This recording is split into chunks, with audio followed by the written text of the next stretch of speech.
Olá, queridos irmãos, a graça e a paz, Deus abençoe a cada um de vocês, sejam todos muito bem-vindos. Bom, eu estou gravando este vídeo porque eu vou comentar as perguntas do reverendo Ageu Magalhães que ele postou em sua página no Facebook.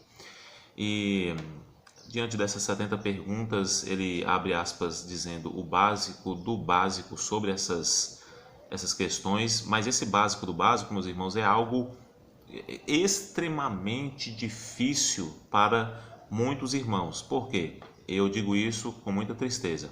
Porque nos anos 80, 70 para cá, foi enfatizado muito esse movimento super espiritual de outra dimensão, a quarta dimensão no meio da igreja, do meio cristão evangélico. Esse evangelicalismo acabou adotando essa postura, onde tudo é espiritual, tudo gira em torno de acometimentos sobrenaturais e etc. Tudo é expressão de fé. Sim, de fato essas coisas são importantes, mas a teologia também é importante, a doutrina é importante, o seminário é importante, escola bíblica dominical é importante, discipulado cristão é importante. Então, quando nós tratamos da vida cristã, não é simplesmente ocorrências espirituais, profecias, visões, revelações, o que eu, enfim, considero também um grande perigo dentro das igrejas. Eu prefiro ficar com a única e suficiente revelação fechada, que é a palavra de Deus. Mas muitos irmãos estão abertos a essas novas revelações. Então a gente vai conversar um pouco sobre isso hoje. E eu vejo que essas perguntas aqui, que o reverendo deixou em sua página, já deveria ser algo muito familiar, comum e normal para muitos cristãos, certo? Sem diferenciar, sem fazer qualquer tipo de distinção entre idades, sexo, etc. Todos os irmãos, desde seus primeiros passos da caminhada cristã até aqueles que estão mais tempo aí dentro das igrejas, deveriam sim ter uma certa familiaridade dessas questões, certo? Então vamos lá. Ele ainda diz que um jovem ele se compareceu diante do presbitério para fazer o exame tendo em vista a ordenação pastoral, mas ele não conseguiu responder as perguntas mais básicas e mesmo assim ele foi ordenado ao pastorado. Eu vou responder então as 15 primeiras questões. Eu pensei até gravar uma live lá no Facebook ou no YouTube mesmo para comentar, responder essas questões, mas ia demorar muito tempo, ia ser um vídeo, uma live muito grande, então eu resolvi gravar o vídeo e vou deixar de 15 em 15 perguntas até a gente finalizar todas elas. Então vamos lá, vamos para a primeira pergunta que diz assim, ó, quantos livros tem a Bíblia? A Bíblia é composta por 66 livros, 39 no Antigo Testamento e 27 no Novo Testamento. Pergunta 2, quais são os livros da Bíblia e como são divididos literalmente? Olha, eu vou até pegar minha Bíblia aqui, porque a gente vai conversar muito sobre isso aqui agora. A Bíblia é um livro. Ela é chamada de Bíblia porque vem da palavra grega biblios, que significa livros. Embora a Bíblia seja um único livro, ela é formada por outros 66 livros dentro dela. Então, é um livro composto por outros 66 livros.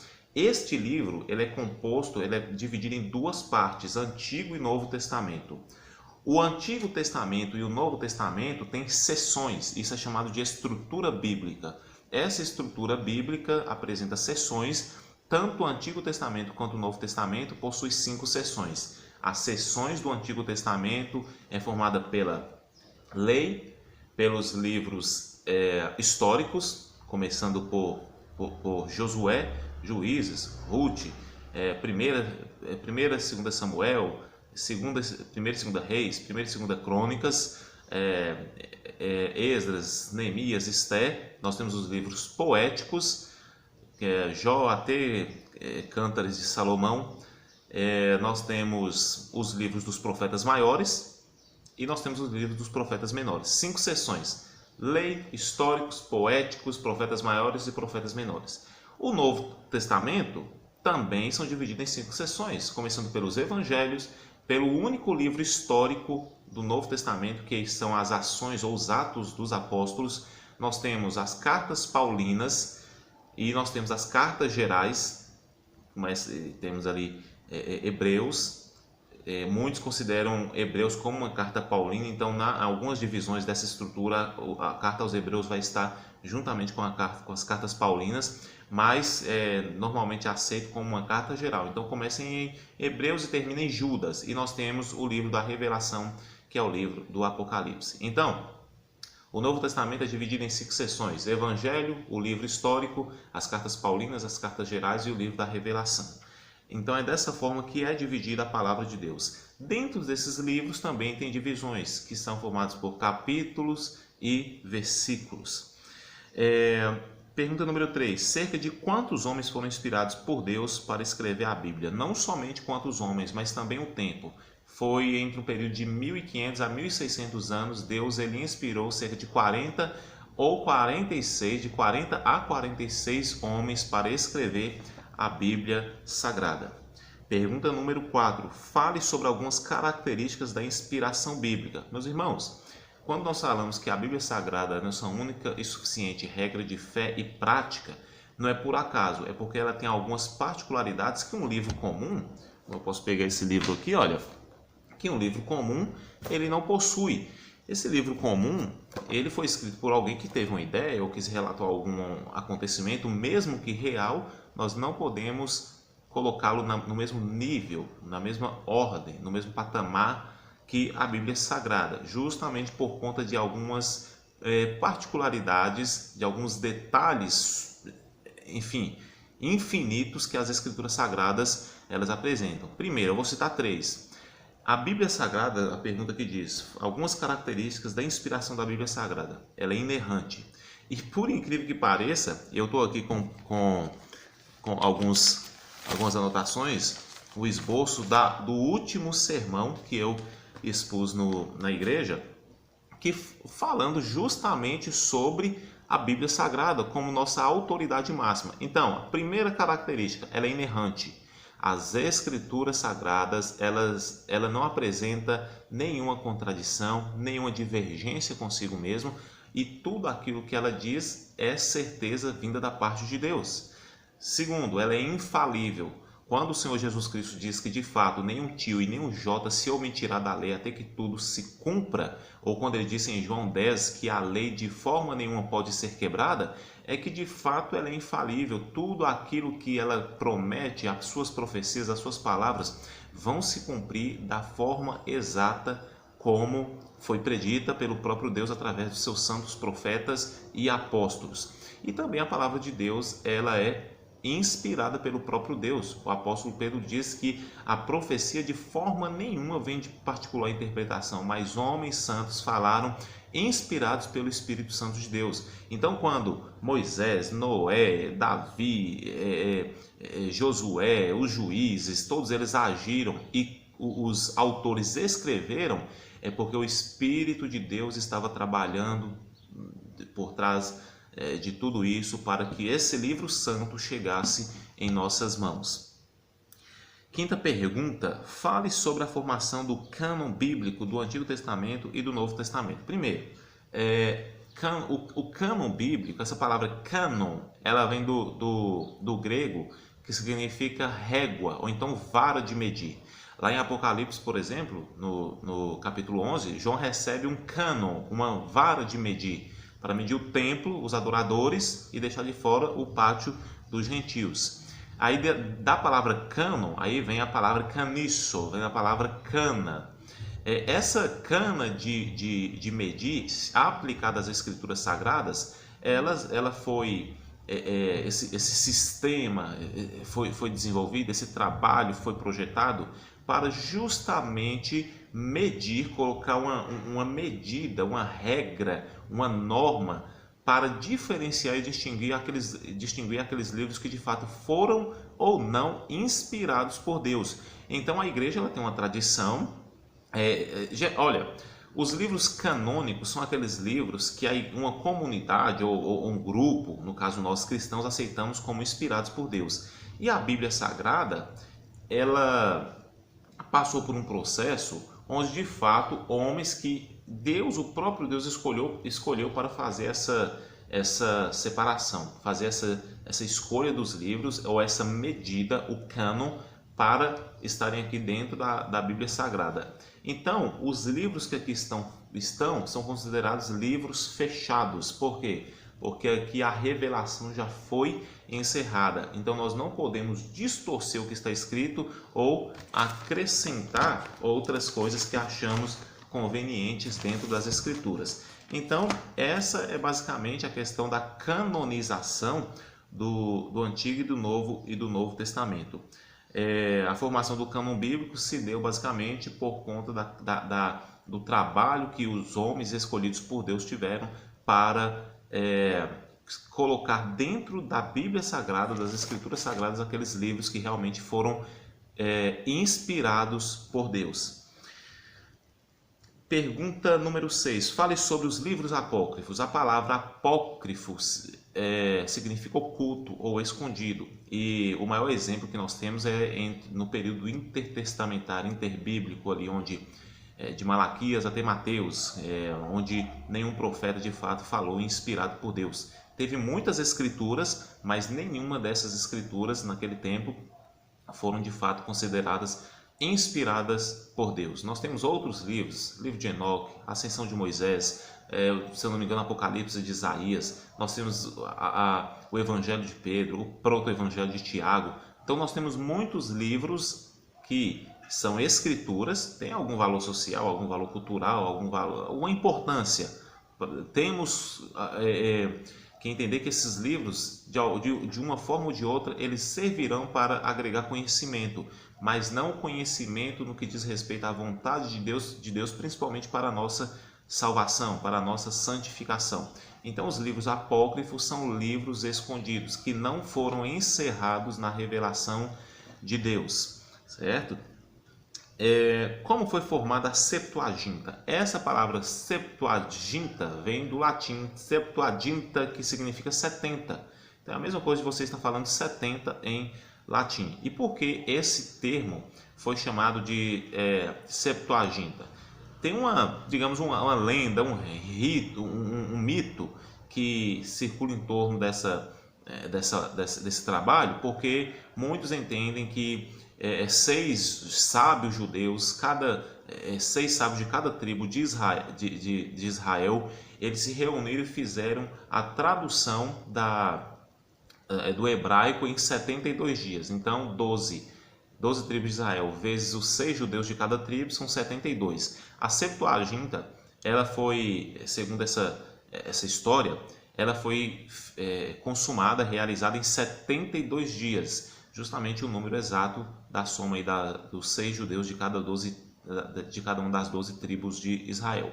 A Septuaginta não é nada mais nada menos do que um trabalho feito por 70, daí vem o nome Septuaginta, pelo 70, é a versão dos 70 que a Septuaginta é considerada, onde houve uma tradução do hebraico e partes do aramaico, enfim, para o grego koiné, tá certo?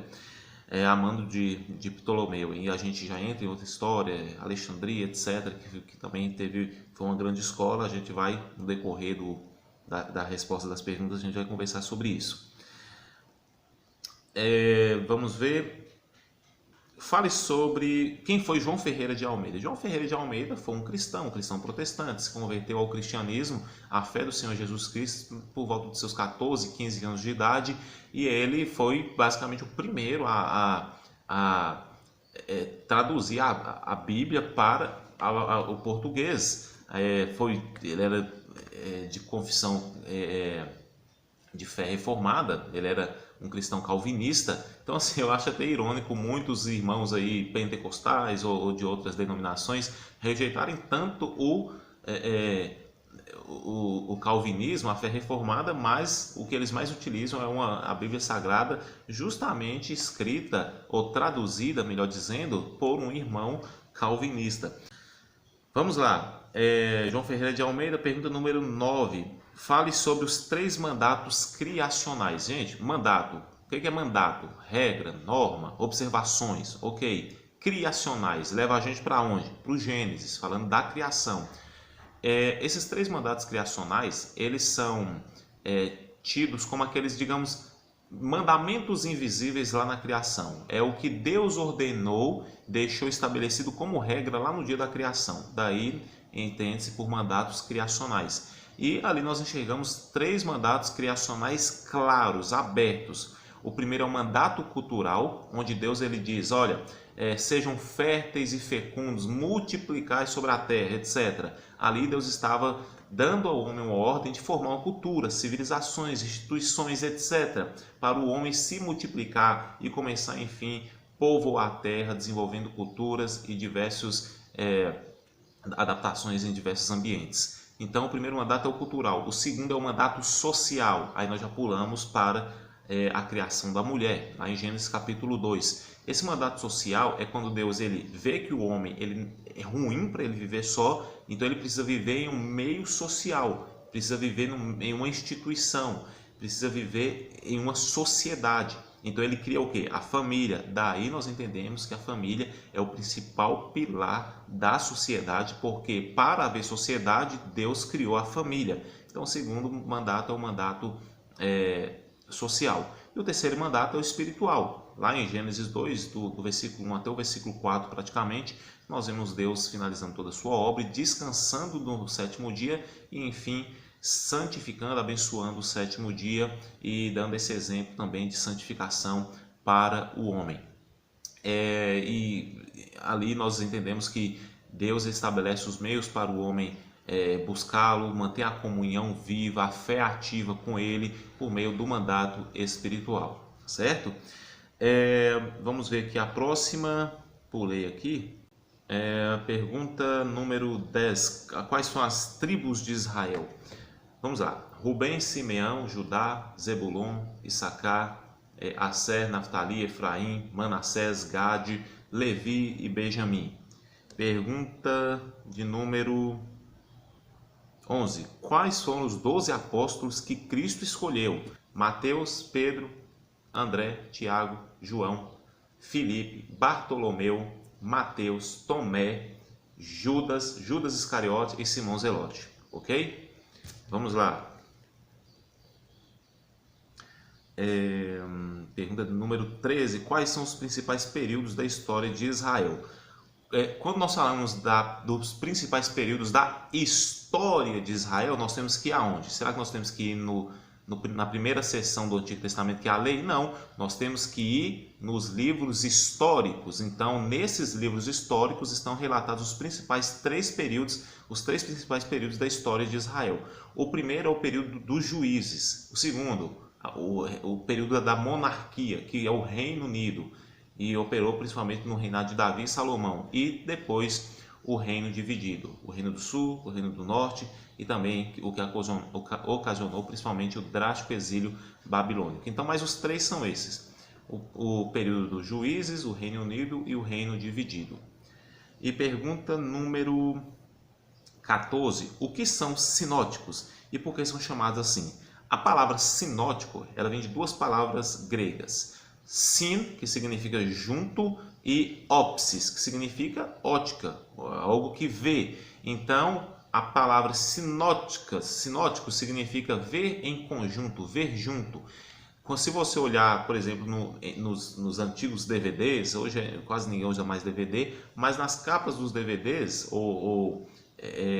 em livros, se você olhar em um livro, geralmente aqui atrás vai ter o quê? Um resumo ou uma sinopse. Essa palavra sinopse é uma síntese de todo o conteúdo que tem dentro do livro.